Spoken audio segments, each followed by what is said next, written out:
మేము నారాయణఖేడ్ వెళ్ళినప్పుడు గౌరవ ఉపసభాపతి గారు మరి మా ఎంపీ బీబీ పాటిల్ గారు మేమందరం కూడా వెళ్ళినప్పుడు ప్రాజెక్ట్ సైట్ కూడా విజిట్ చేయడం జరిగింది అధ్యక్ష. సో ఆ సందర్భంగానే అక్కడ ప్రజలందరూ కోరిక మేరకు ప్రతిపాదనలు ప్రభుత్వాన్ని తెప్పించాము అధ్యక్ష.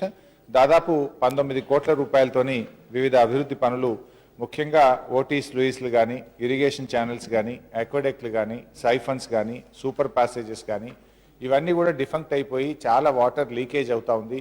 నీరంతా కూడా వృధా అవుతున్నటువంటి పరిస్థితి ఉంది అధ్యక్ష. అందువల్లనే వీటన్నిటిని కూడా పూర్తి స్థాయిలో ఆ ప్రాజెక్టును ఆధునీకరించి చిట్ట చివరి ఆయకట్టుకు ఏదైతే 2000 ఎకరాలు గ్యాప్ ఆయకట్టు ఉందని మనం భావిస్తున్నామో దానికి అంతటి కూడా ఇవ్వాలనే ఉద్దేశంతోనే 19 కోట్ల రూపాయలతోని ప్రభుత్వం దగ్గర ప్రతిపాదన ఉంది అధ్యక్ష. ఈ ఆర్థిక సంవత్సరం బడ్జెట్ పాస్ అయిన తర్వాత వచ్చే ఏప్రిల్ మాసంలోనే దీనికి మంజూరు అందజేసి పూర్తి స్థాయిలో ఆ ప్రాజెక్టును ఆధునీకరిస్తామని చెప్పి వారికి మనవి చేస్తా ఉన్న అధ్యక్ష. అయితే గౌరవ సభ్యులు సిల్టేషన్ చాలా వచ్చింది, దానికి సప్లిమెంటేషన్ చేయాల్సిన అవసరం ఉందని కూడా వారు చెప్తా ఉన్నారు అధ్యక్ష. వాస్తవానికైతే అది 0.764 టీఎంసీ కెపాసిటీ ఉంది. దాని డెడ్ స్టోరేజు కేవలం 44 ఎంసీఎఫ్టీ అధ్యక్ష.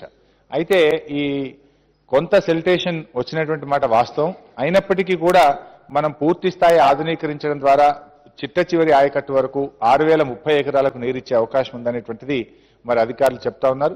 ఏది ఏమైనా గౌరవ సభ్యుడిని పిలిచి త్వరలోనే ఒక సమావేశాన్ని కూడా ఏర్పాటు చేసి పూర్తి స్థాయి ఆయకట్టుకు నీరు అందించడానికి అవసరమైన అన్ని చర్యల్ని నల్లవాగు సందర్భంగా తీసుకుంటామని మీకు తెలియజేస్తాను. मैं बार बार यही कह रहा हूं साहब, मैं आपकी तायद, किसी की तायद आप नहीं कर रहे हैं बोल रहे हैं साहब, लेकिन मैं तो आपकी तायद कर रहा हूं, आप मेरी भी तायद नहीं कर रहे हैं क्या बताइए। मैं कहा कि आप बीजेपी की वकालत कर रहे हैं,